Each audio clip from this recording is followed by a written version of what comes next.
Alrighty, so I figured today, guys, for the Dojo Masters training, we would continue with working on some endgame studies. I feel like it was pretty useful last time. So I've got some more problems for you guys today. Have you solve, and yeah, we'll see how it goes. Hopefully, you guys get introduced to some new themes, some new patterns. I think that's really the main thing that it's all about. Let me get the first one in here.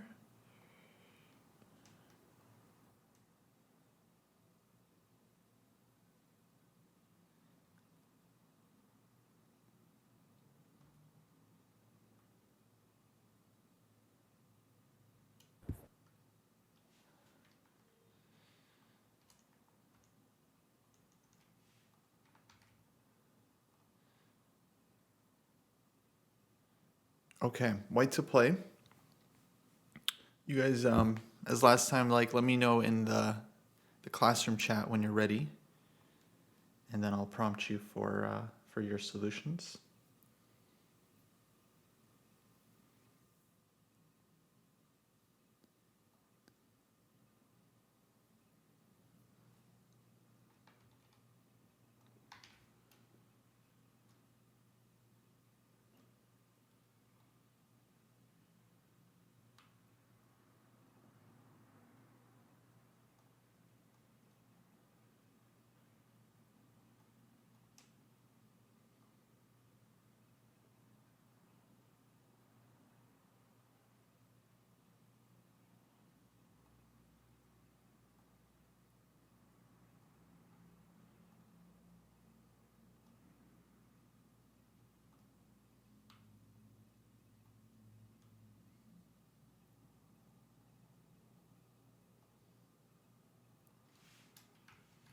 All right, folks, white to play.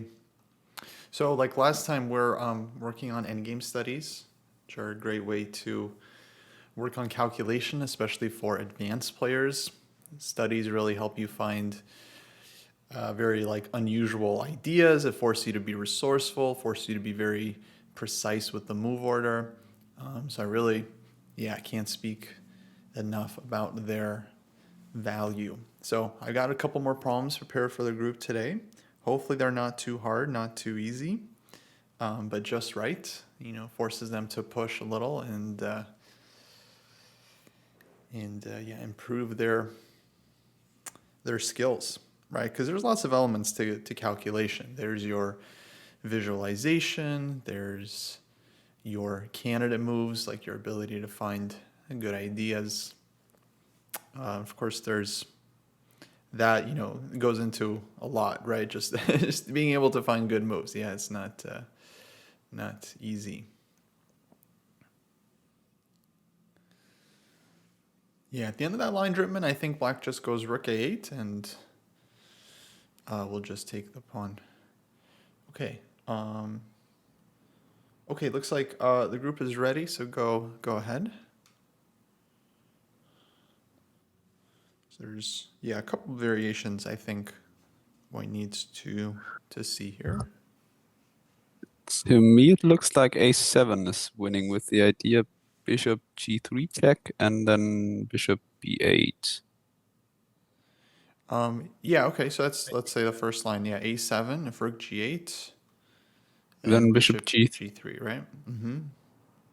Very good. And then king goes, then bishop bishop b8. b8. Okay. And I think the king is reasonably safe on b3 for checks. Right. Okay. Did anyone figure out the best defense here after a7? Yeah, so I think after a7, there's rook g2 check. And you can't go king b3 because then there would be rook g8 and then bishop g3 gets taken with check. Right. But after rook g2, I saw you have king b1. And then if rook g1 check trying to repeat, there's bishop e1. And then if the rook takes, then the king is in the way on the e file. So you can just walk the king up. Yeah, very good. So this is very important. Like black can try this check, And now white definitely has to be very careful here, because if you step onto the third rank, then yeah, now black can go rook g8, and we don't have this bishop g3 that wins in the other line. So of course, seeing this one first is pretty important, that this is working for white. But then yeah, we got to recognize that this is kind of an issue, but that white can also get out after king b1, and then this key bishop e1. Let's call it an obstruction idea, where, yeah, once again, if black goes back, we have bishop g3 check and winning. And if black takes, then we have this kind of typical theme where the defending king gets in the way of the rook, and there are no kinds of tricks from behind, because white's king has space. The king was, here or something, rook was maybe closer, than maybe some ideas like that, but no. Okay, any questions on this one?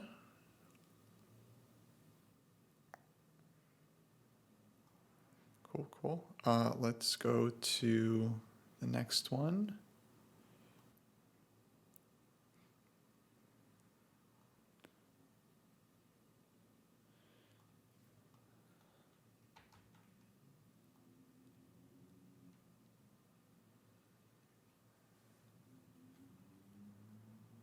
All right, white to play here, white to play. Yeah, folks, this is weekly class with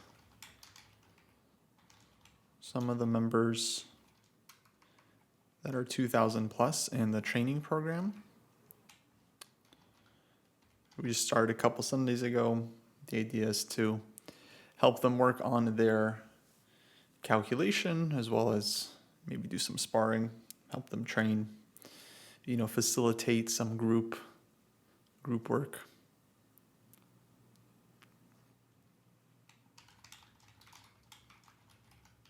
By the way, folks, Dojo Training Program 2.0 is going to be live tomorrow. Very exciting. Lots and lots of updates.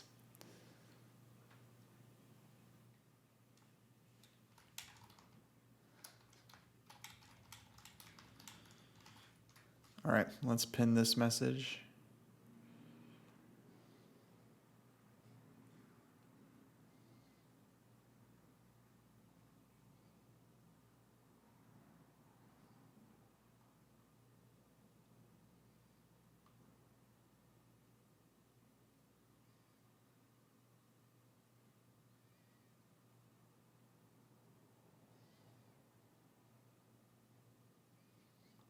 Oh, I did not pay out the final prediction. I'm really sorry. Let me do that. Choose outcome. Man, no one bet on Ding winning that last game. Wow. Crazy.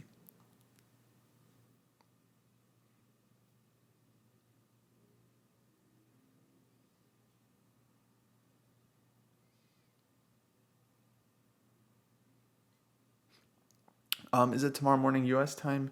Yeah, I think so. I think sometime in the morning we'll switch it over. So if you're on the scheduler, if you're in the program and you're already on the scheduler, that's where 2.0 is essentially going to live. So as long as you have an account there, it should automatically switch you over, and you'll get access to the scoreboard and to the new profile, and you'll be able to check off tasks and etc.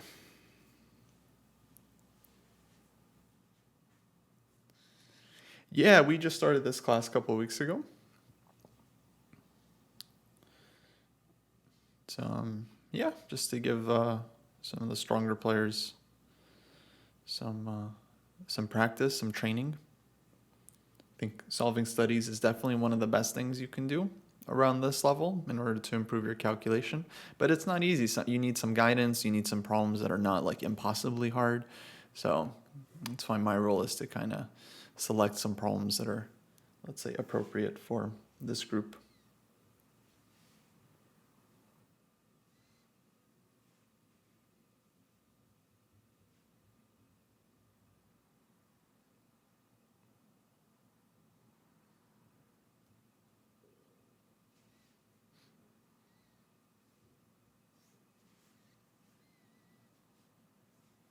But obviously, all you guys watching can also participate by trying to solve some of the studies here at hand.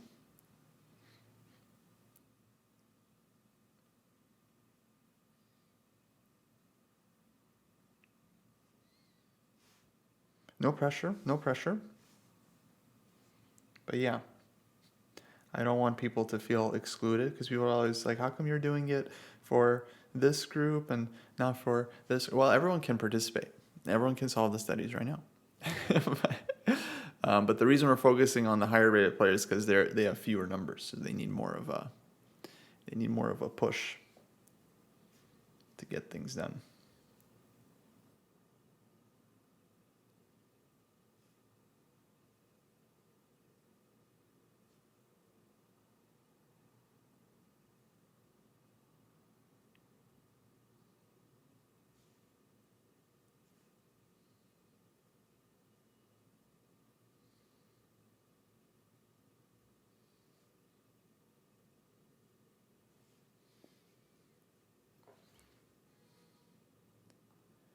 Okay, I think that's everyone or almost everyone. So go ahead and send in your answers.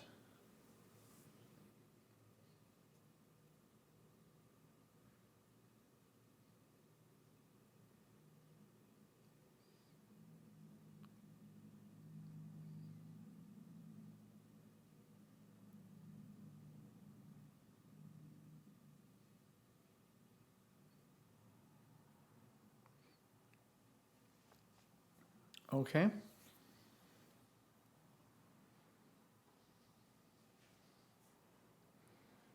Yeah, it looks like everyone wanted rook e2 here. Very good. It's not, let's see, the thought process here I think is not too complicated, right? Like you might start looking at the obvious ways to get out of check, but then black has a lot of counter checks to follow up. And yeah, in general, when you're solving like a study or a puzzle, it's like you don't want to start calculating some deep line where you have to get out of a million checks when yeah, you might have an alternative much sooner. So very good to at least consider this move as like a candidate. I think it's a little easier when the puzzle, you're starting in check. This would be let's say way harder if I think this is actually in the middle of a study. So of course, if you were solving this one from like a couple moves ago, you would have to see this from afar, which is of course a lot trickier. But first step is of course to see it, let's say, when it's right in front of you. But yeah, after rook e2, if black takes, then the king goes to d8, very important. And it turns out that black's queen has no way of stopping the f-pawn, which is then promoting, maybe with check. And then queen endgame should be very good for white because this d-pawn is extremely far advanced. And if anything, the c-pawn is probably like a hindrance to black in the resulting queen endgame because it's going to get in the way of any possible checks and perpetual. So looks like, yeah, white is just promoting and winning there. Okay, then you guys mentioned if queen, there's also these checks that have to be kind of accounted for. So if either of these, looks like we're going king e8, right? Which makes sense. And now white is ready to promote next move. I was actually wondering, is that endgame like, because the seat, like it's a study, so like there should be a purpose for every like piece or pawn that's on the board, right? So like, is that endgame without the c6 pawn a draw or I'm something? not sure. I mean, I should say like this comes from an earlier position, so it's like c pawn. Maybe I'm the sure c6 pawn. was Right. relevant earlier, but yeah, I would. I don't know. It's hard to say honestly because black's king is kind of poorly placed. But I would definitely say in practice, it would be very hard to hold it.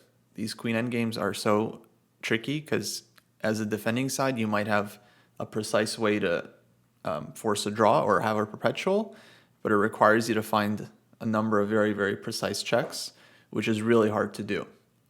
It's like having to guess right. You might have like 3 checks in a position and then only one of them draws. and you have to guess correctly for like 50 moves basically. So it's Right. yeah, in practice usually it just ends up lost. But objectively, without the c pawn, I suspect it might be like a table base draw or something. But yeah, with the c pawn, it looks absolutely terrible for black.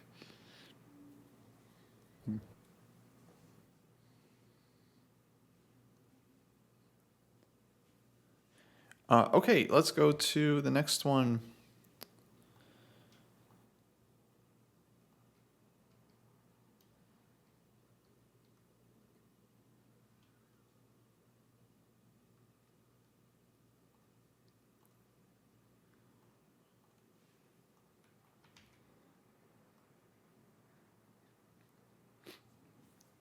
All right, white to play.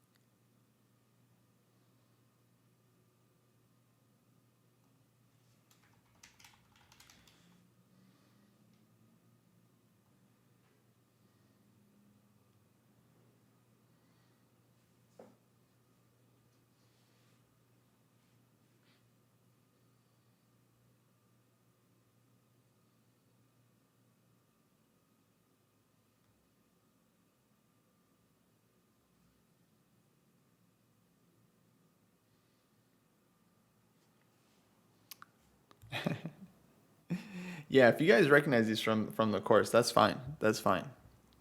That's good. That means the course has stuck with you, and it was very instructive, and that's cool. That's totally cool.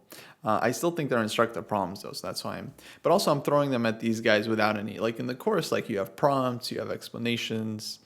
These guys, of course, they just have to solve it. You know, they don't even know what chapter we're in.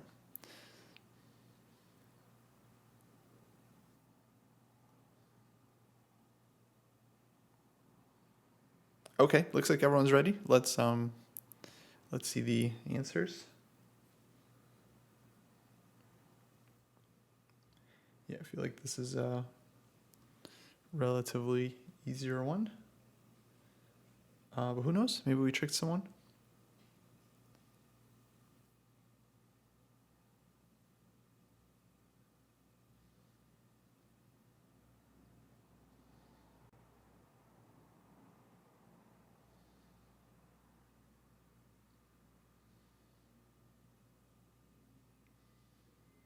Okay, good. Yeah, this one's pretty straightforward. If you start with, let's say, most forcing move d7 here, trying to promote your pawn. And of course, black has check at the end with knight e5, and then knight g6 check, and black is winning this. So it's very clever for white to start with g6, and now whichever way black takes with, the pawn is going to get in the way of the knight at the end, and we have the same critical line. White's now promoting and winning this one.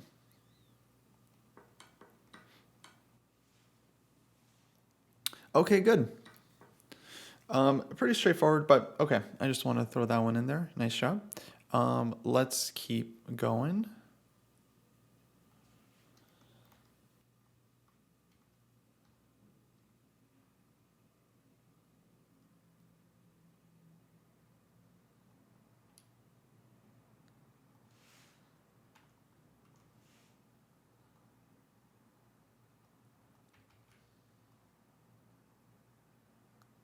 All right, white to play.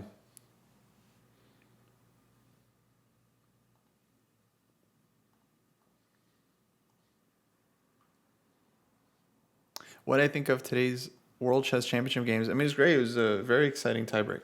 Very exciting. It was fun to follow, fun to watch it live. You know, I wish I got a touch more sleep, but it was, of course, that final game was epic. Seeing that play out live was absolutely something. Yeah.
Okay, I'm seeing some readies. All right, let's hear it.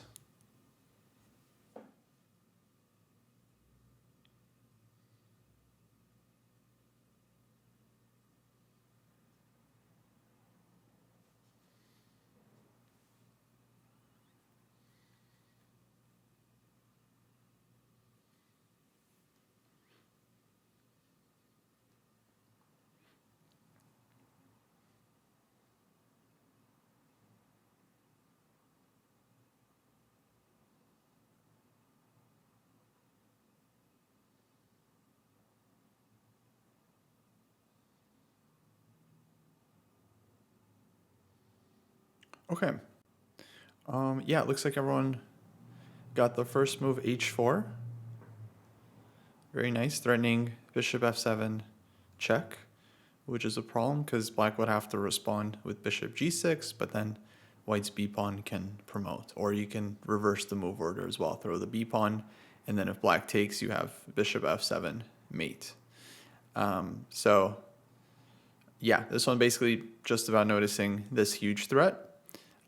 If black goes d3, I think most precise is to push. And someone had this line: d2, queen, queen, white wins immediately with check, and queen e5. Nice mate. And if black tries king g6, kind of the second key point, we definitely have to see bishop b1 here as the win. And then d3, bishop takes.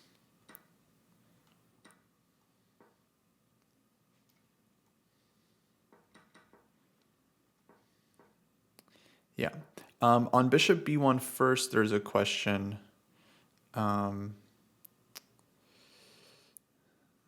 the issue is that when black moves the bishop here, and then h4 doesn't come with this threat.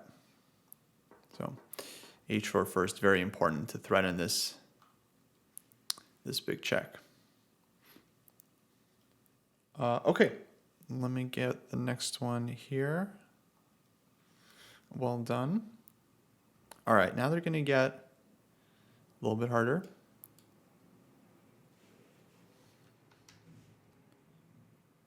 But I think you guys can very much handle it.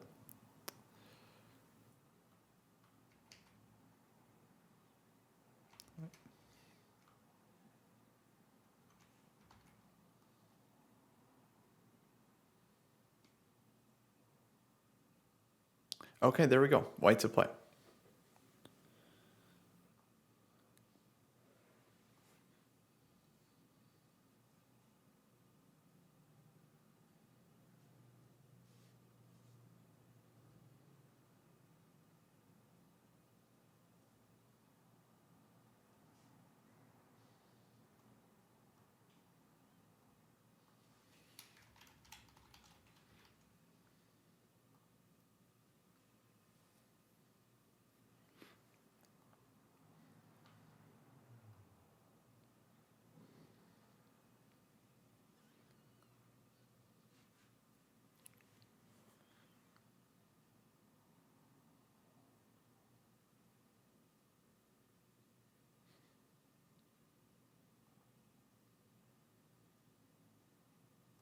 Very funny, folks, but I'll have you know that these puzzles are very practical.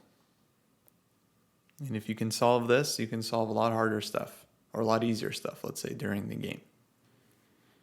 The more you bleed in training, no, I messed it up. The more you sweat in training, the less you bleed in war, yeah? But the more you bleed in training, the less you even sweat in war. So if you want to win easily in chess, you gotta train until your eyes are bleeding.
Yeah, the links should be affiliate links. Yeah, if they're like Amazon or amzn.to links or something like that. Yeah, those should be affiliate links.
Falk, I think you have to be more careful there. After knight b6.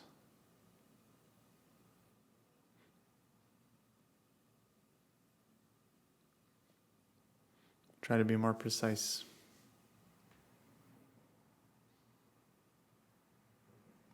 Yeah, also with the affiliate links, even if you end up buying, normal Amazon stuff, that's fine. You do not have to buy chess stuff for the affiliate links to kind of have their value. Amazon still kind of tracks that as a referral. So if you guys happen to get via Amazon.com or get to Amazon.com via our links, then any purchases you make from there, I think, would count. So easiest and best way to support the dojo is to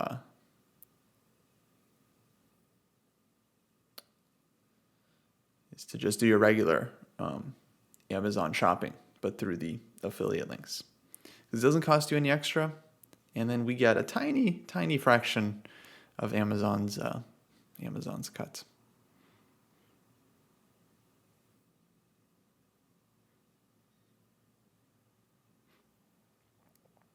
Yeah, exactly, Falk. So the issue with bishop d6, king takes, knight b6, king c5, then knight a4, king b4,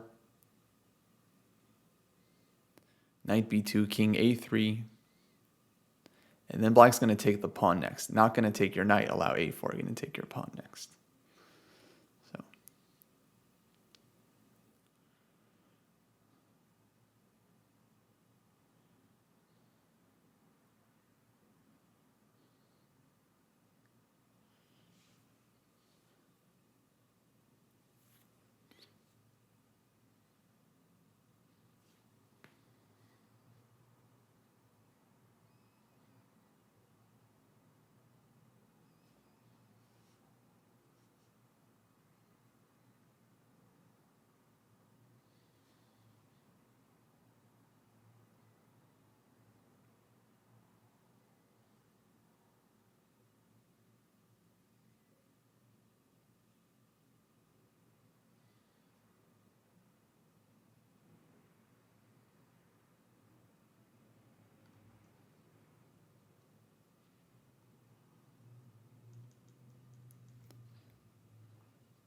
okay, a few players I think are still working, so let me give them 1 or 2 more minutes.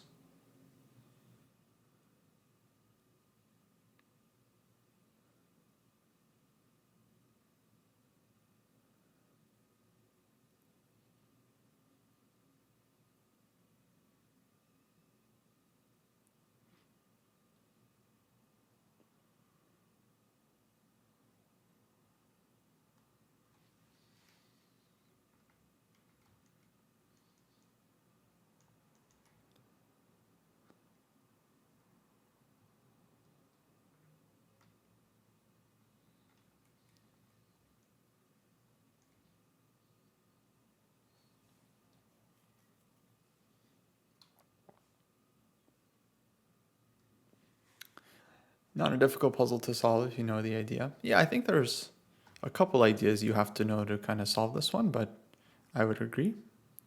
In fact, that's probably the case for many studies.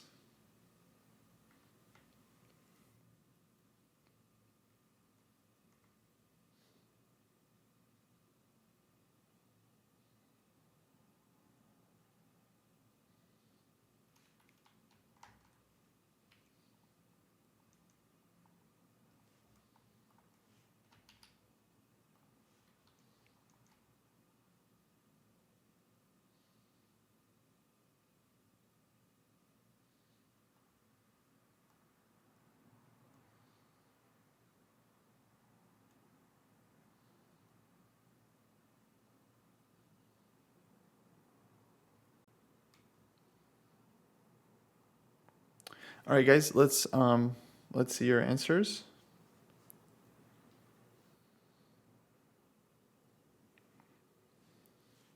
Okay. So, yeah, obviously we have a big problem here as white in that black is threatening king b7 and just winning the knight, and then we're going to be left with the wrong color bishop for the rook pawn. So, of course, this is critical to kind of recognize. And essentially that gives white two candidate moves here, right? Bishop c5 and bishop d6, sacrificing the bishop, but in order to be able to get the knight out. So this is a matter of, let's say, just calculating cleanly until the end.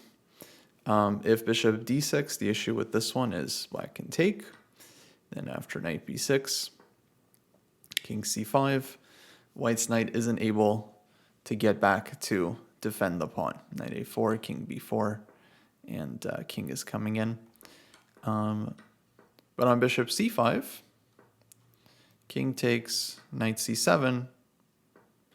Here white's knight does have a route to get back in, which is d5 and c3. So if the king just kind of waits and does nothing, of course white will have time to bring in the king, and if black's king goes after the pawn, then knight d5, very important to see. And then either way, king a3, knight c3.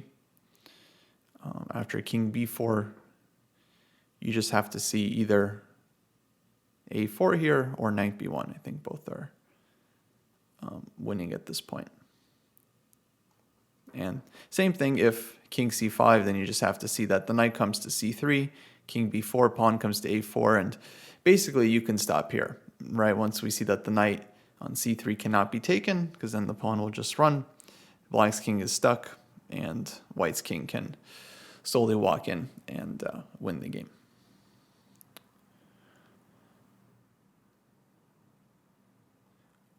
Okay, well done.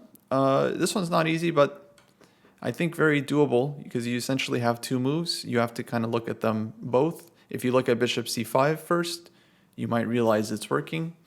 But yeah, if you look at bishop d6, you have to figure out that it's not working, and then, of course, look for the alternative. But whether you thought bishop d6 was correct or bishop c5 was correct, like on first glance, I think that's not super important. The more important thing is just being able to properly calculate it out. Because I think, okay, it's not like a super realistic position you might get in a game, but I think will get these kinds of moments all the time where you maybe have two or three choices. Only one of them is drawing for whatever reason or winning for whatever reason. And of course you have to differentiate and find the precise path. Oh, interesting. Yeah, most of you started with bishop d6. Personally, I don't remember. I think I solved this one a long time ago. And I would imagine I also looked at this move first and then only second looked at bishop c5. It does kind of feel like the first instinct. Okay, let's keep going.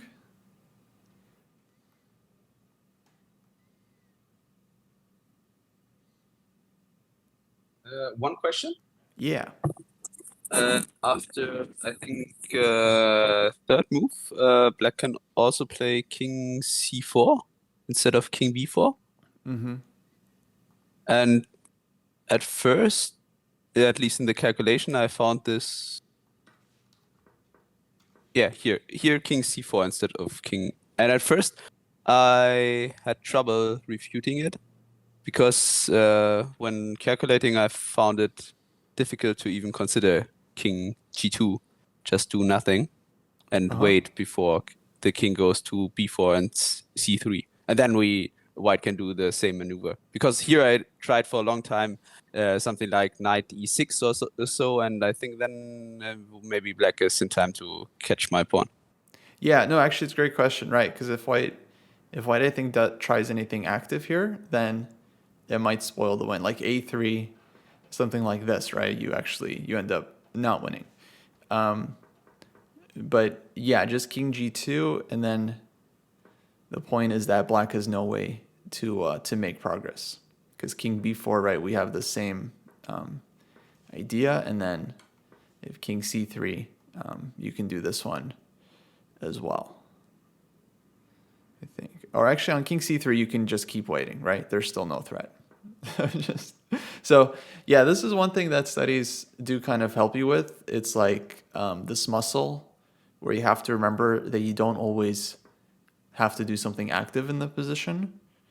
And of course, key question to essentially you want to eventually just ask this all the time and like subconsciously. It's like, what is the opponent's next move? What is the opponent's threat? And if you keep asking this, in different situations, of course, if you ask it here, you realize black has no next move. And that means that, yeah, just king g2 is a simple solution. You don't have to do anything crazy. But that is a very important question to remember to ask. It's a great question to ask when you are stuck on a position, like you don't know what to play, but you feel like it should be winning.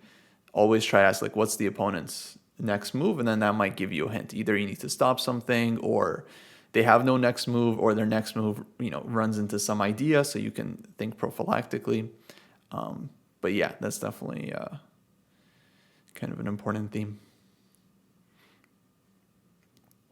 Okay, next one.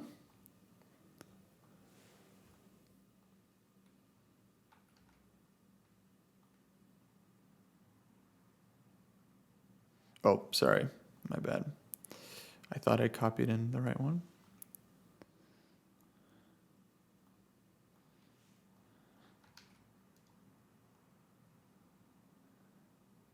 Okay, yep, white to play.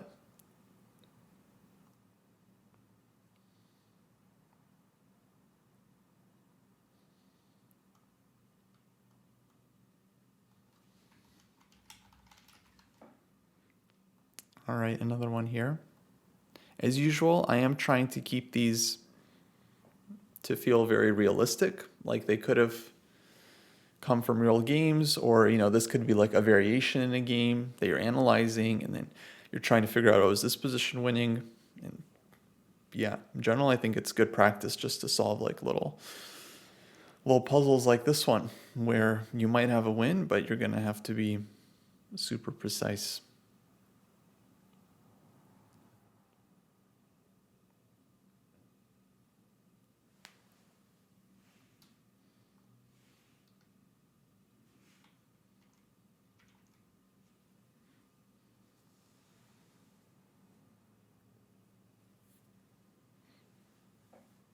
But okay, not easy. I'm gonna give them a couple minutes to think about this one. I'm gonna give Chad a couple minutes to think about this one. But let me just remind you folks, it's the process of solving and trying to solve difficult puzzles that drives improvement. So it's not whether you got it right, whether you got it wrong, whether you're scoring 60%, whether you're scoring 80%, whether you're doing woodpecker method, whether you're just solving puzzles from your phone. It's the process of trying to solve puzzles that leads to improvement. Yeah?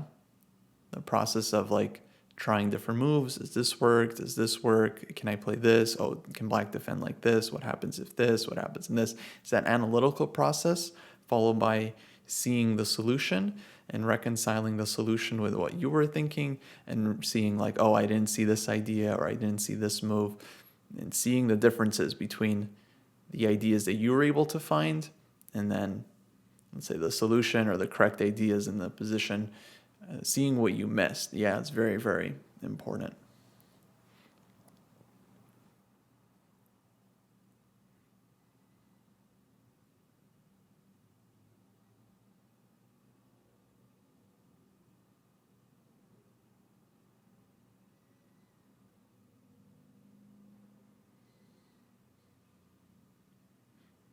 So this one is, of course, not easy because white only has one pawn remaining, but I have faith in the group and in y'all.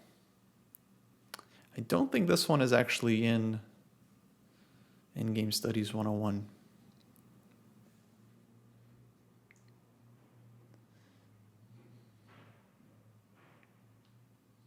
Because it's a little hard. It's a little hard. It's not the easiest.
Okay, got a couple ready so far. It's cool to see. This one's not easy.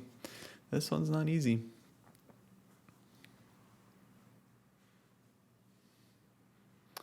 Okay, Sean, let's see your line. So knight e6, bishop h4, knight c5, check, king c4, let's say, knight d7. Then bishop f2, trying to get back to the diagonal. Knight f6, bishop d4, h7. Sean, you got to continue that line one more move. Knight f6, bishop d4, h7. You got to push yourself. Continue one more move, please. Yeah, it's a good try. It's a good try. You're definitely on the right path. You just have to look through your line and see where you can improve. See where you can improve the line. Improve the lion, okay? The lion is good, but the lion is not strong enough. So improve the lion, all right? Lion has to be improved. Lion King.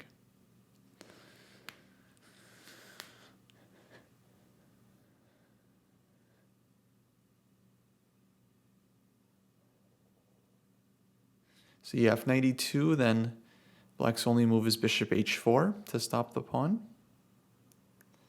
And then if knight d4 check, king c4, can't stop bishop f6.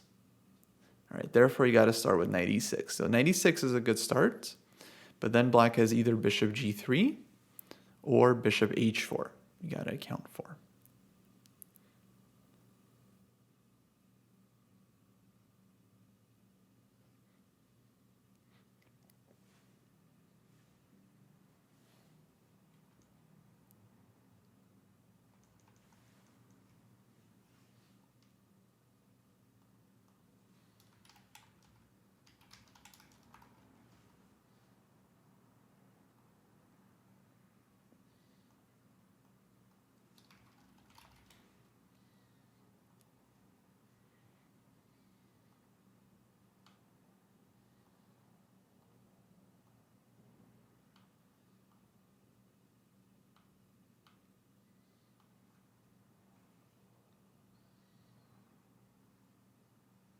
I think there's a couple students still working, so we'll give them a few more minutes here. In general, with endgame studies, you do not want to rush it when you're solving. It's not like a tactics thing where it's like, okay, either you solve it quickly or you should look at the solution. With endgame studies, it's like sometimes you have to spend time and just like dig and dig and dig, and you're like close, you don't quite see it at first, just keep looking, keep looking. In general, they're very, like this one is very solvable. This is not an impossible puzzle at all. But if one doesn't see the solution, it just takes a little bit more time and work, kind of sort through the variations and be accurate. Mr. Backstab, we're actually in the middle of a class right now, so I will not be taking challenges at the moment, I am afraid, but stick around. Sometimes we play viewers and host arenas and all kinds of other stuff. It's just that during classes, it's hard to just throw everything aside and just start playing a game. This is chess. It's serious. It's not all fun and games. Serious business.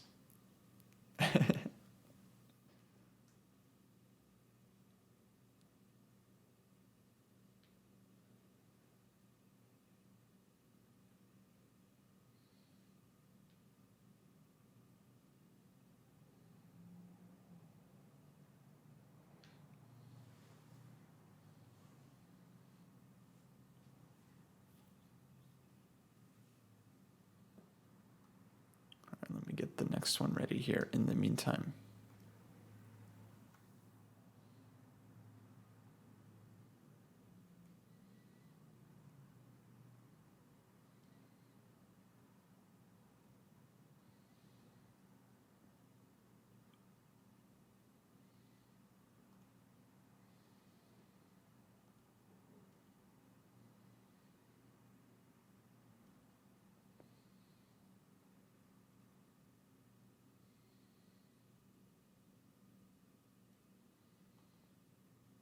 Okay, looks like most of you are ready. Let's see the answers.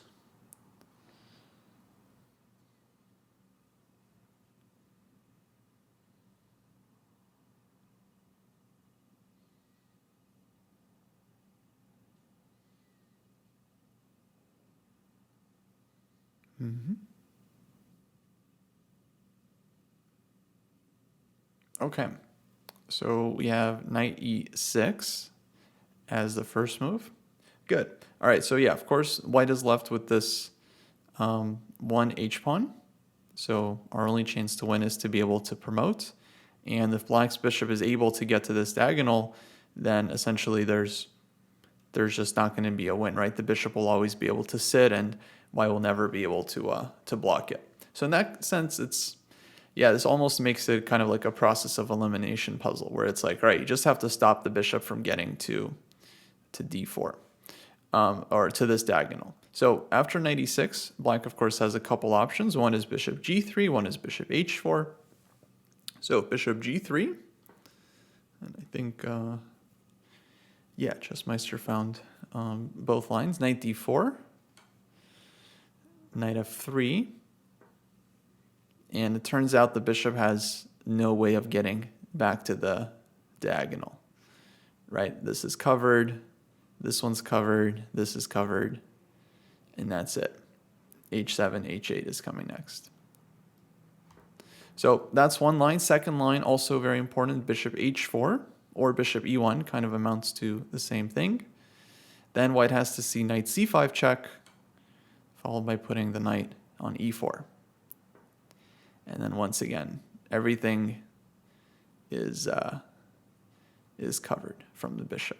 And black can go after the knight, but is not in time to stop the queen.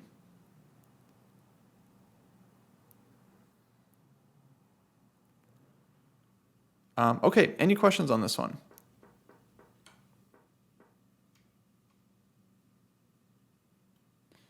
definitely not like the hardest moves to find, right, in terms of the solution. But this one is tough because there's just like, it seems like there's a million options with the knight, and it's very easy to kind of get mixed up in visualization and going through the different moves, especially if you actually had this kind of endgame position and you're trying to calculate with like 30 seconds on your clock, a minute on your clock. Very, very tough to kind of sort through all the moves, let's say.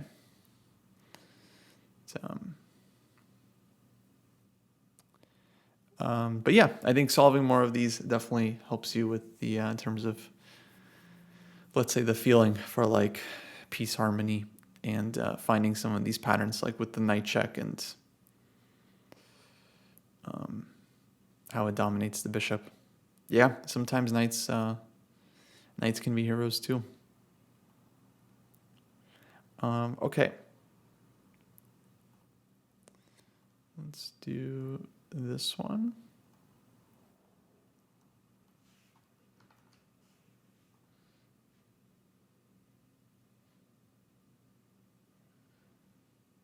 All right, white to play.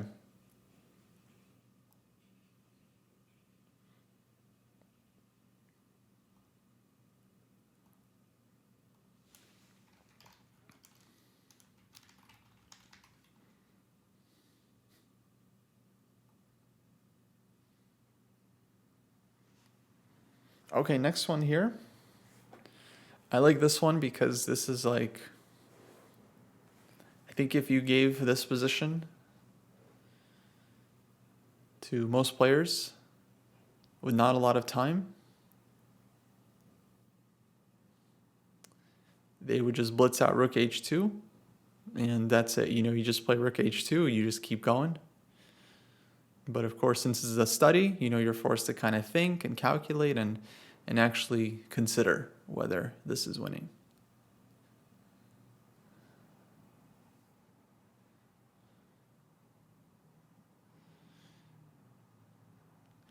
IM Poofy says this should be winning eventually if we defend their pawn via the 4th rank. Not totally sure about that, but it's a starting point, starting idea.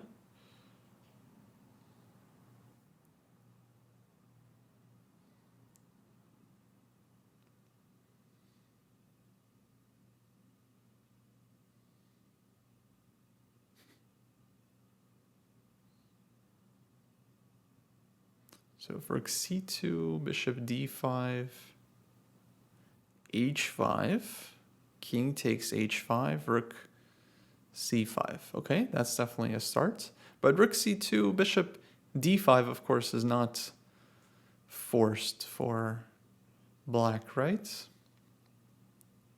I can understand the point, like you're stopping rook c4 check, but yeah, maybe black can try something else as well.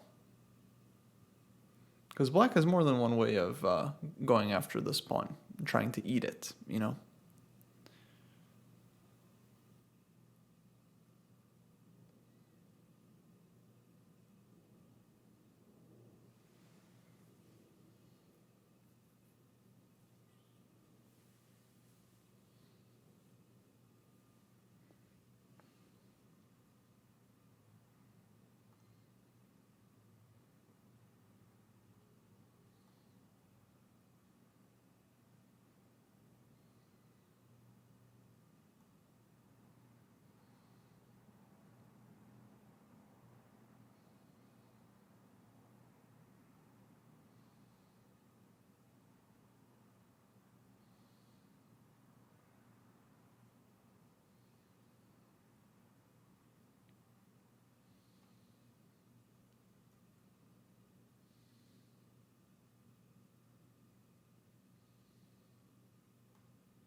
Yeah, rook c2, rook c4, very possible. Oh, holy moly! Look at this raid from Daniel Naroditsky. Thank you very much. Hey everyone, welcome, welcome. Hello, hello. Thanks for the raid, Daniel. Much appreciated. This is Chess Dojo, folks. We're doing a lesson here. I'm muted in the call with the students. They're working on this pretty tricky endgame puzzle. Well, welcome everyone. Welcome. Thank you for following. Thank you for following. What a day, huh? What a match. Oh boy. What a tiebreak. We were up early for that. That tiebreak. Oh man. Insane, huh? Yeah, they're working on this puzzle here. It's white to play and win. This is a puzzle composed by the great Kubbel, Kubbel, who is a fantastic composer. There's only one way to win. That's kind of the key with endgame problems like this that are composed. There's always one very specific solution. Rook g2, very good, correct.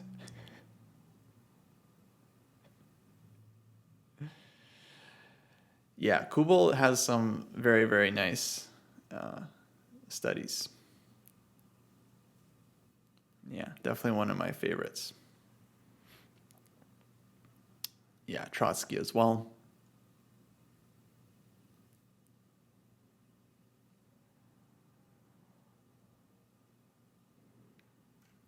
Question about the training program. Yeah, so we've got the Dojo Training Program. We're coming out with 2.0 tomorrow. The biggest change is that it's going to be on it's going to be all on one site.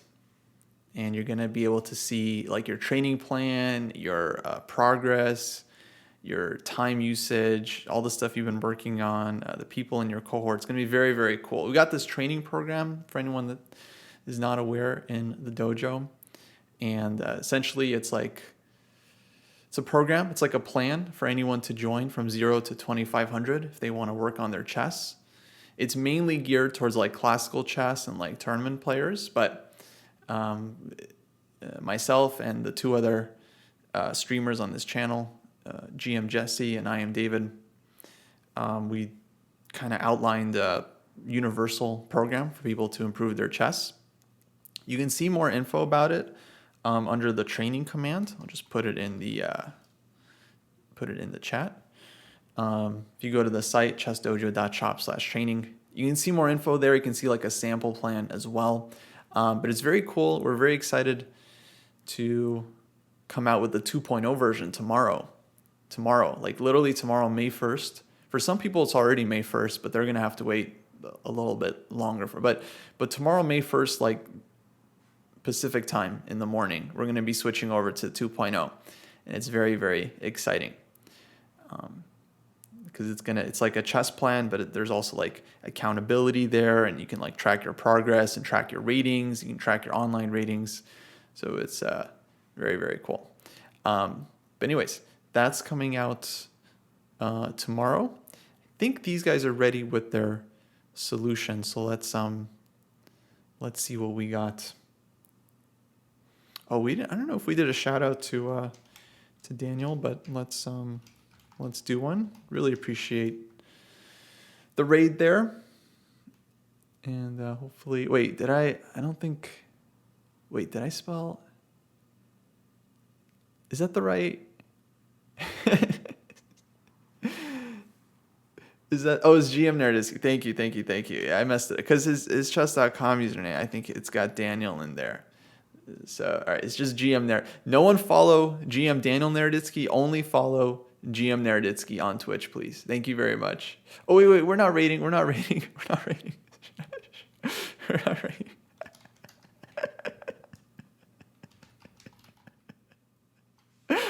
Oh, man. No. Please, folks, please. Follow. This is my first day streaming. I'm sorry. This is my first day streaming. I mean it. This is literally my first stream.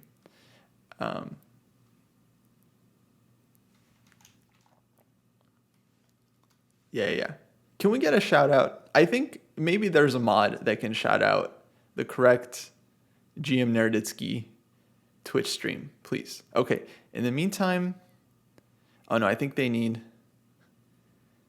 these guys need a little bit more time for this puzzle. There we go. Thank you. Thank you, Mitch. Thank you, M. Fabian. All right, folks. Follow GM Nerditsky. I know 2,000 of you just rated from there, but in case you weren't following that channel, please follow it.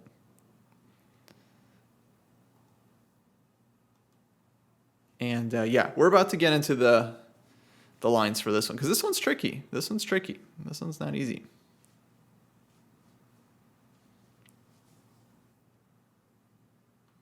Okay, folks, let's see your solutions here.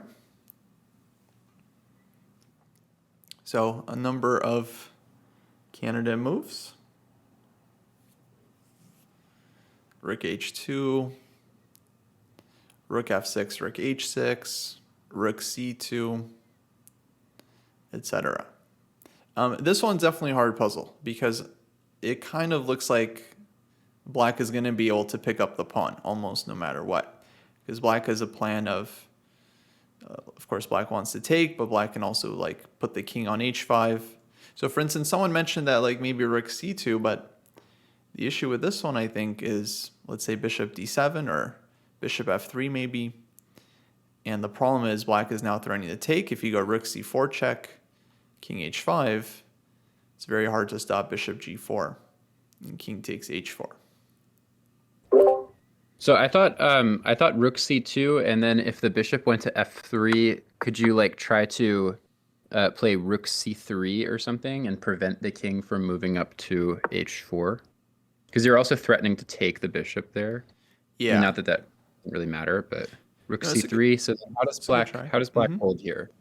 So probably black has to move the bishop, right? So right. Let's say. So I thought like bishop e2. Mm-hmm. And then like rook e3. Mm-hmm. And then bishop d1. Mm-hmm. And then rook d3. Bishop e2. And then here I thought maybe I could be clever by playing rook d2. And then if bishop f3, then rook h2 here. And it's like maybe it's harder. I thought maybe it's harder for him to set up like this this idea with like the bishop coming back around to f1 and h3. One question: isn't the position still a draw, even if the pawn is on the board? Let's say king h5 and just blocking. No, white's definitely winning if white can hold on to the pawn. No, if the pawn moves up to Really? h5, then it's a draw. But with the pawn on h4, just king g3. So yeah, just to finish up this line here, black does have king g3, and holds it immediately. Yeah. But I mean, it was a good try. I mean, this one is very hard because there's a lot of options. I just want to say white could also start rook h2 in this position, and then I think again black would probably play this one in order to pick up the pawn. Yeah. Right. I thought I was thinking of ideas like for black to play like, I just didn't see this bishop f3 and king g3. I thought black would have to try to put the bishop on like h3 to try to like intercept the rook and the pawn. But then just rook h3, right? You just take it. Oh right. Oh yeah. Wait. Oh, but right.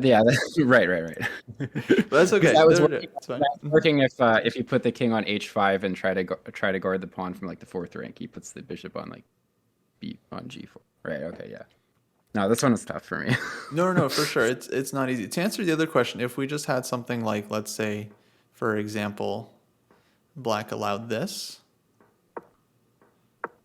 and for white to just get back and defend the pawn. So this one is not an easy one. I think this is actually one of the endgame algorithms, because this can be quite tricky to win when it's specifically this bishop that covers the g6 square. If it was a dark squared bishop in the position, then it's actually very straightforward to win. But it would be much harder to win if the pawn was an a pawn, and then you have the dark squared bishop that's covering this b6 square. So if white's king is able to just like stand next to the pawn and then give checks from the side, then my arrows are terrible. then it's very easy. Here it is tricky, but I believe it is winning as long as the pawn doesn't go up to h5. And there's some very tricky maneuvers. I'm sure there's some videos out there on this position. I'm sure Dvoretsky probably covers it as well. But it is winning. It is winning.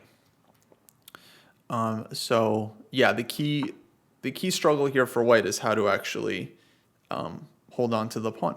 So I think associativity was found the key idea here. So rook f6, hitting the bishop and threatening to defend the pawn from this angle. Black basically has to try bishop e8, bishop h5 to try and win the pawn. Otherwise, if anything else, let's say here, then the pawn is defended, the rook is protected, and white can just bring the king around and we'll slowly win. So rook f6, bishop e8 is, let's say, critical. White goes rook h6, bishop h5. And I think essentially the hardest thing is just not ending the line here. And this is something that you kind of learn from solving a lot of studies, is learning like not to stop too soon. Because at first glance, it looks like we're just losing the pawn. And then resulting endgame should be a draw, rook versus bishop. But if you keep looking a little bit further, or if we started from this position, then I think, you know, the solution would become more and more apparent. Because, okay, you have to come up with something. So, yeah, king g7 was found. Very nice. King takes h4, and then king f6. And now black is pinned. Only move to hold on to the bishop is king g4.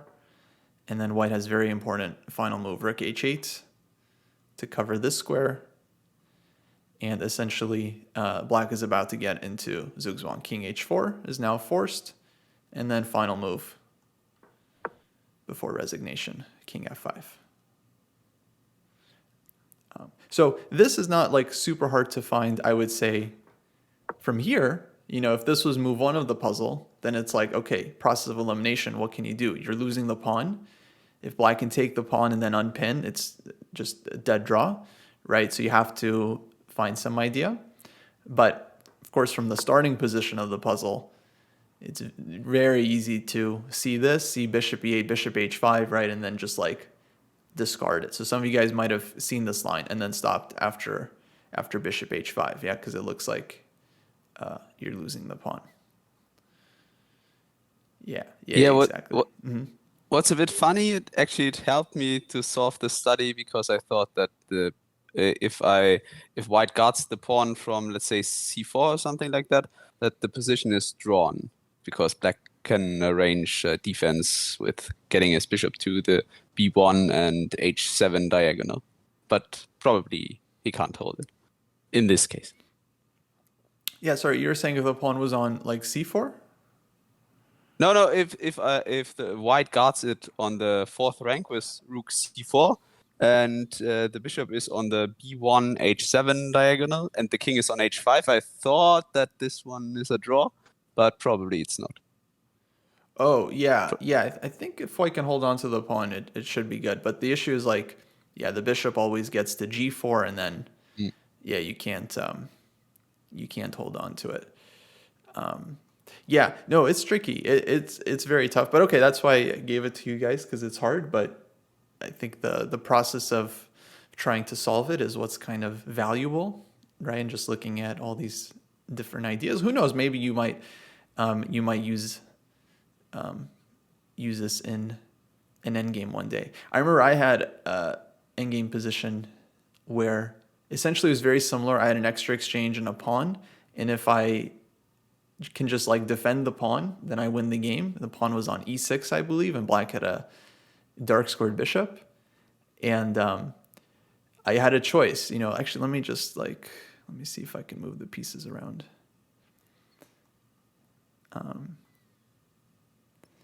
Essentially, the position was something like this, where I could either defend the pawn from the side or from the back. And then for whatever reason, okay, I had like a minute on the clock, 30-second increment. I played this move, rook c6. I don't know if you guys can, let me load it up for you. I think we see it. Oh, you saw it. Okay, here we go. So yeah, I played this one, and then of course black just goes like king e7, bishop d6, and like wins the pawn. And had I put the rook on e2, then it's just game over because bishop e5, rook takes e5, right? Like, so that was a split-second decision that I chose wrong, and now I'm gonna remember it for the rest of my chess career. But it's good. It's good for the future because that's how these ideas stick with you. Okay, let's go to another one.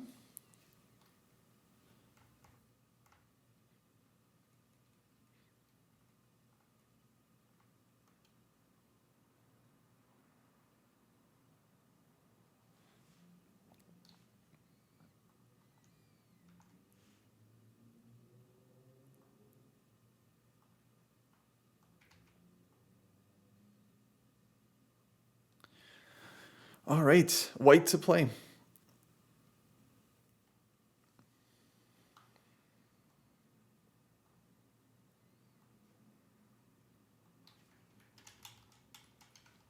Okay, folks, it's white to play and win.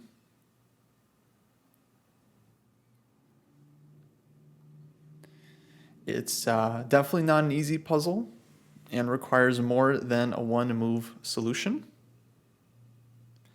I don't think I actually mentioned what we were doing for the Raiders. So this is like a weekly class. There is the pin message that explains it, but this is like a weekly class for some of our advanced members. So these puzzles are tough. Yeah, and if they appear easy at first glance, that may mean that you might be missing a possible defensive resource from the opponent. So just keep that in mind. Whenever like a difficult puzzle is presented and it for some reason looks easy, it means that we might be missing something. Yeah. These guys are a little too strong for just the maiden two.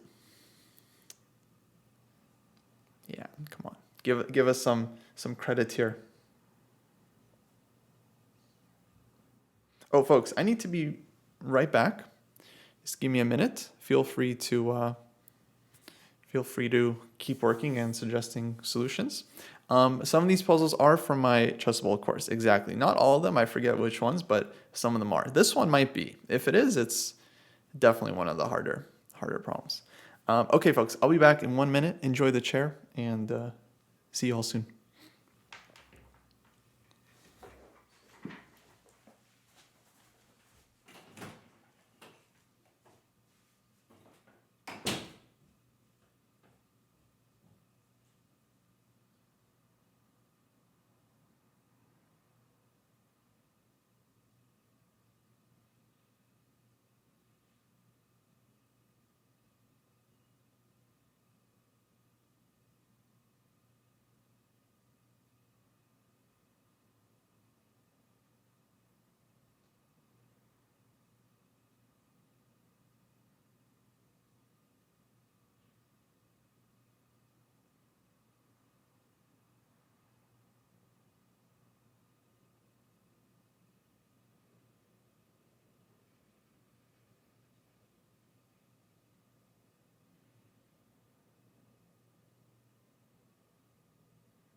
Oh, I need to get some water. One sec.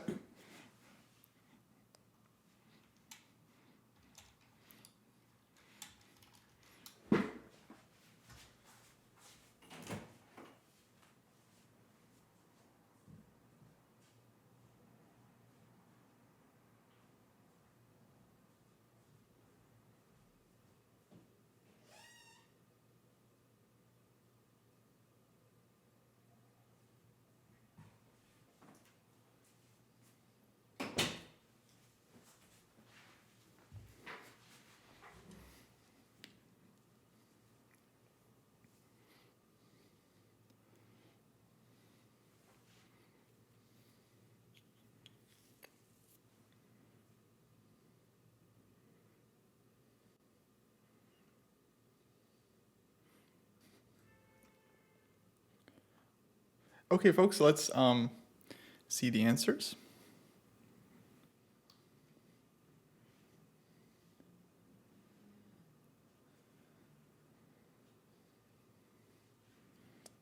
All right.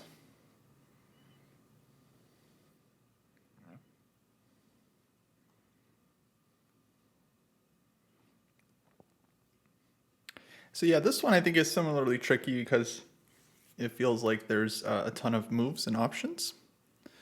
But yeah, if you're able to kind of sort through the variations and ask a very important question at one point, then it does become pretty doable.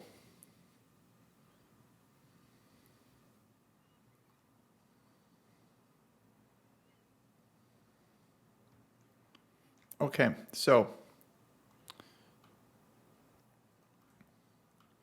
first move here is rook g2 check. Black has to go king to h6 in order to meet rook h1 with bishop h5. So king h6 is absolutely forced. Then white's follow-up is rook f6. Once again, black's response is kind of forced because if king h5, then, well, let's see. Did someone have this? King f4, yeah. And then we have rook g5 check and this threat. So this seems pretty convincing, right? So king h7 is the critical defense. And this is where, of course, white has to find a key move. There's a lot of options, but just to go through a few candidates, the problem with like rook f2, just piling up on the bishop, in addition to just king g7, black can also unpin with rook e8 check. And then white would lose a ton of coordination here. So white has to come up with something else.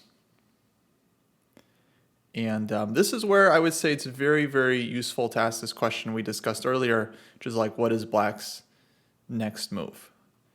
So it seems like rook e8 check. Yeah, just to try to unpin. So that gives white this idea to maybe move the king, like either f4 or f2. King f3, all right, we can discard on aesthetic reasons. You don't want to put your king on a light square, but also concrete reasons, bishop d5 check, right? So king f2 or king f4. And if king f4, I think the group has figured it out. There's bishop d5 here.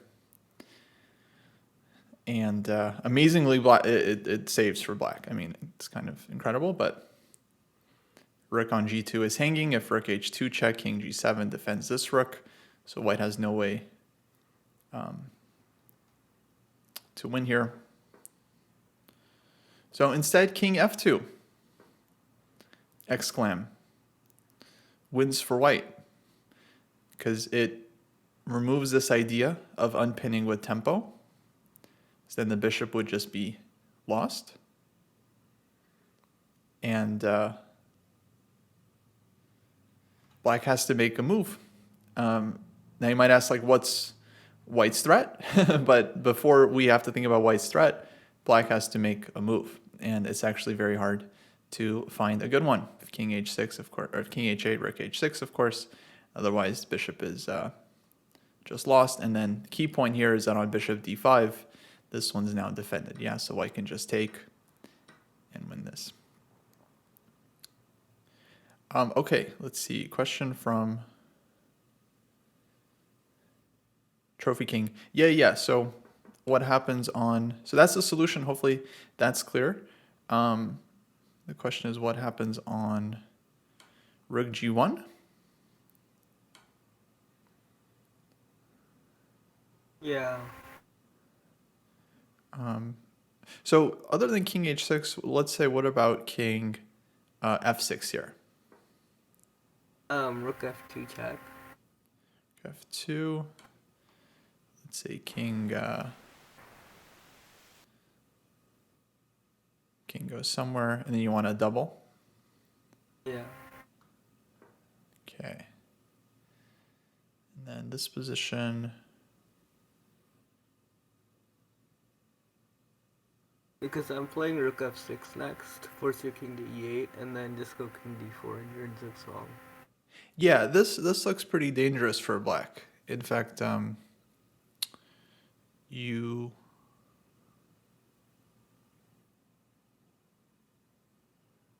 Yeah, because you're just putting black in zugzwang here. Let's see. Oh wait, maybe this one? And you give check. And you just move the rook, right? Like this? Yeah. And then let's say king e8 just to finish the line, then king d4. Or king e4 there. And then eventually it feels like black runs out of moves. Yeah. Okay, so this works. But yeah, I just wanted to try bringing the king over to the f file. So let's say this one.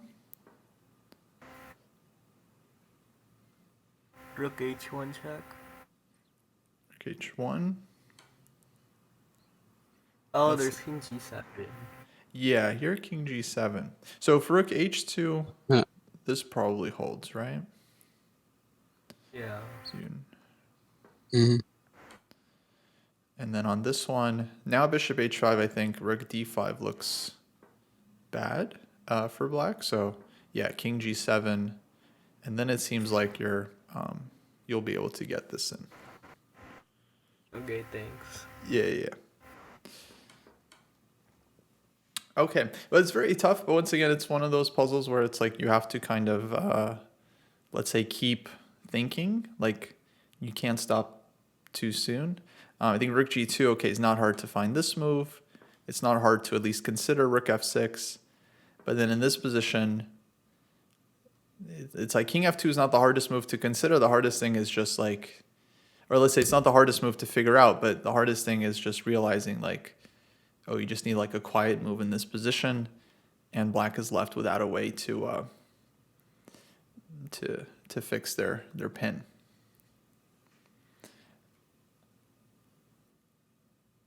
Okay, cool. All right, let's do one more.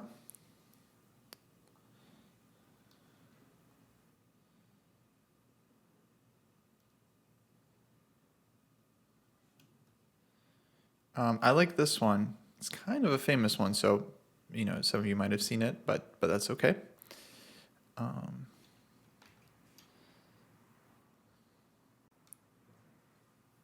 right, so here we go. Number 10, white to play.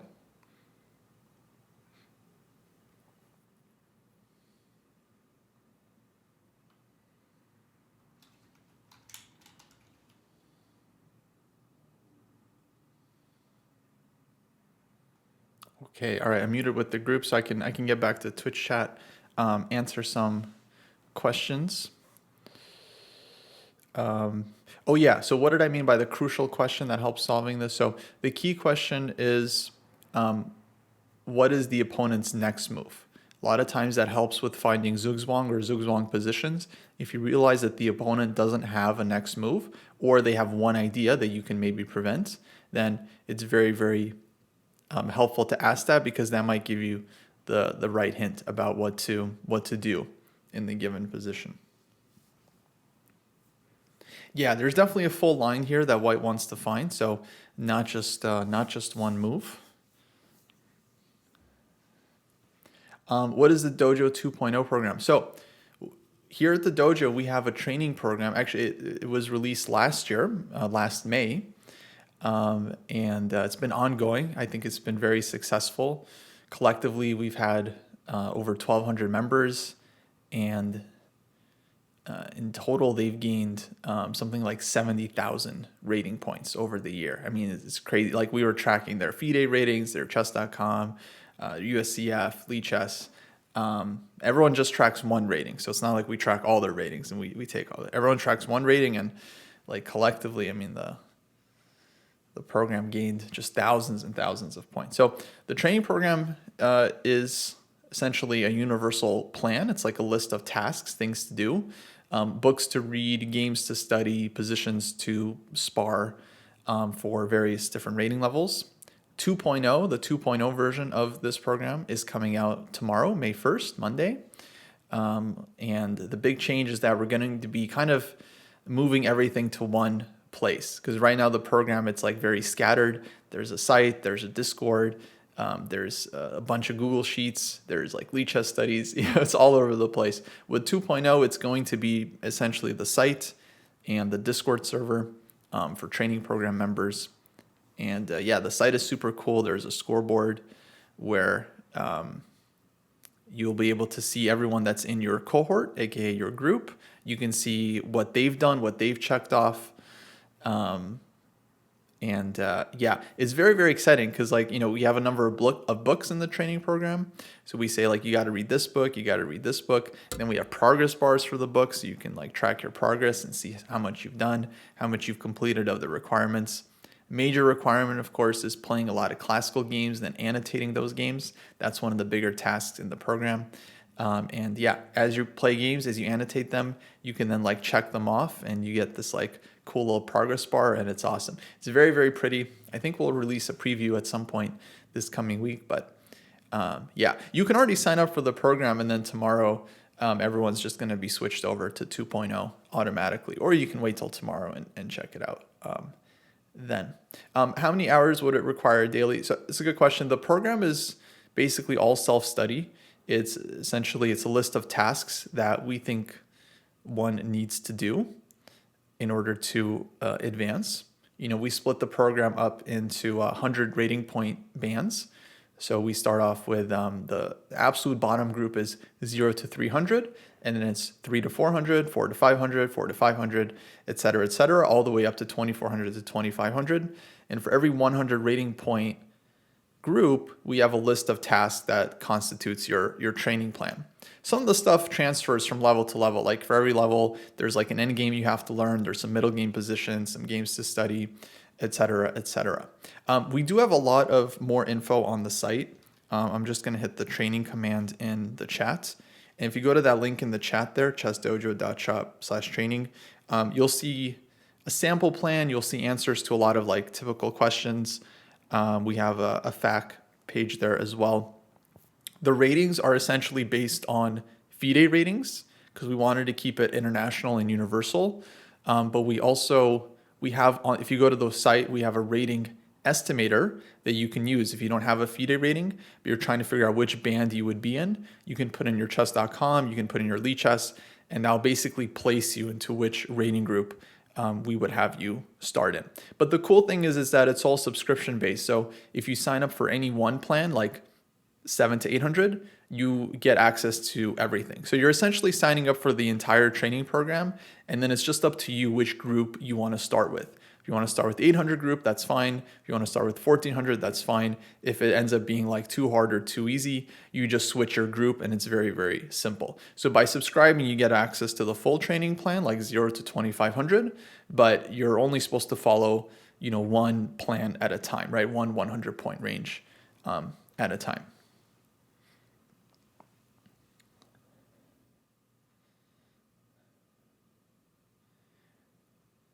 Okay, I think the group is ready. So let's go over this puzzle, and then I'll be happy to answer more questions about the training program afterwards. We'll be streaming for a little bit after the class is going to be over in a couple minutes, and then yeah, I'd be happy to answer any more questions. Yeah, and essentially it's all based on rating. So if you start off like, let's say 1700chess.com, which would put you in like maybe the 1300 or the 1400 group. And then once you cross to like 1850chess.com, which would be the next threshold, then you quote unquote graduate, and then you advance to the next plan. So it's all kind of self-paced, and it's just based on your rating. Once your rating goes up, that's when you graduate to the next next group. Okay, let's see what these guys have in mind. All right, folks, let's see your answers if you're ready.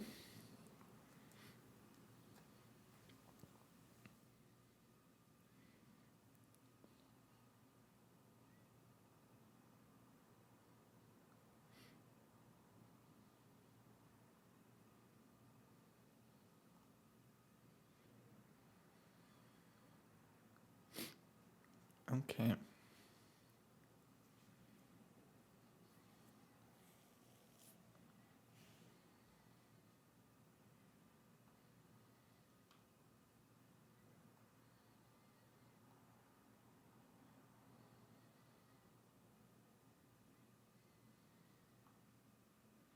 So yeah, there is kind of a nice trap hidden in this one. It looks like maybe we caught one of you. All right, so first move rook e2. This threatens rook e8, which is very serious. And it's not easy for black to get out of this threat. H6, creating a square for the king, then check anyway. Knight f6 check. And then white wins with the skewer. Okay, so key defense here is queen g8. Just brutally defending the back rank. And this is where white needs to find a very precise move.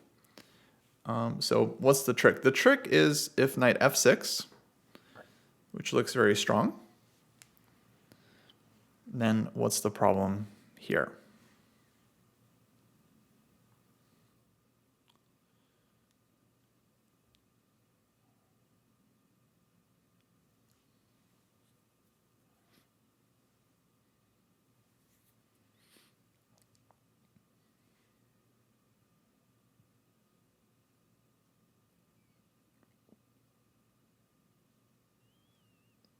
Queen g1. Yeah, exactly. Or maybe queen g3 doesn't work. So queen g1, check. And check. Looks like white's winning. It's very easy to stop here. But yeah, if you look, let's say one more move further, then you realize, uh-oh. You fall into a classic stalemate trap. Yeah, that's right. Somewhere Eric Rosen just smiled for no reason. Okay, so knight f6 looks very tempting, but yeah, there was a trap. So stronger, if you guys found it, knight g7. Same idea, but different execution. And unfortunately for black, rook e8 is coming.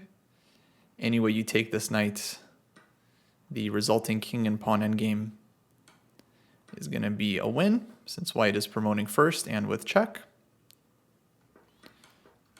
Or this way, then rook e8, same thing. And finally, if something like h5, then how does white finish it off here?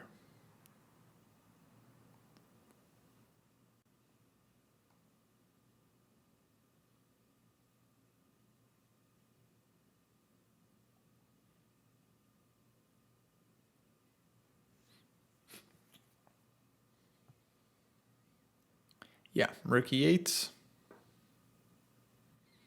And okay, let's say again, if this one, then here black actually got an extra move in, but because we're promoting first, anyways, then white's still winning here.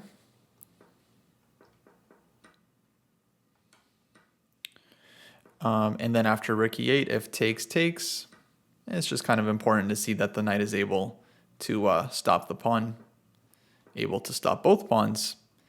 And yeah, by the time black's king is able to help, white will already be long promoting their a pawn. So this one is also a winning endgame. Okay, good. Someone says they wouldn't have found the stalemate without knowing that knight g7 is right. Yeah, I mean, this is definitely, I think, the most tempting move in the position and the one to start with. But yeah, got to be very, very precise, of course, with seeing the details. Stalemates are kind of rare, obviously, but they do come up, and when they do come up, it's like it's so crucial that you see them, because it could be the difference between a win and a draw and a loss. So yeah, they do happen. And then if knight f6 doesn't work, then I think knight g7 is not that hard to see, but you do have to realize that there is a choice in this position.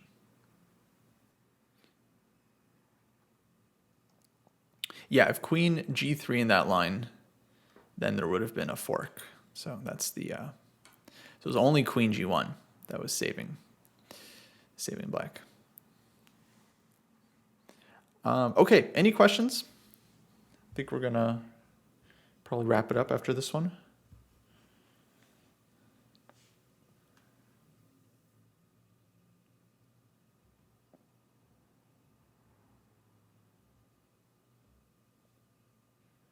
All right, seems like no. Well, thanks guys. I think we'll end it there. We'll continue next week. More studies. Yeah, thank you once again. Sounds good. Yeah, absolutely. Yeah. Thank you for the training. For sure. Yeah, hopefully you guys keep working on your calculation during the week. Keep solving stuff.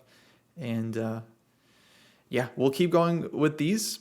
I think the key point is, like, honestly, whether you solve them or not, is just to see the ideas, learn from the ideas, and then the ideas will come up with other puzzles, other studies. And yeah, I think over time, it just gets much easier to solve them. But, Yeah, all right. the training already paid dividends. I played yesterday a game and was better throughout the game. And my opponent had one last trick, and thanks to the training, I checked the variation double times, because I almost fell for a nasty little tactical trick, which could have turned the tables. Nice. That's great. Let's go. Yeah, actually, at some point, I have a few examples already, but not too many. I want to get more, but at some point, I'll definitely share some positions with you guys that came from real games. Not that these aren't, like, I think a lot of these are very, very realistic, but yeah, just to show that there's so many different, like, tricks and swindles that can happen. Like, you really just have to be on high alert. But that's awesome. That's great to hear. Bye. See you next week. All right. Take care, guys. See you. All right. See ya.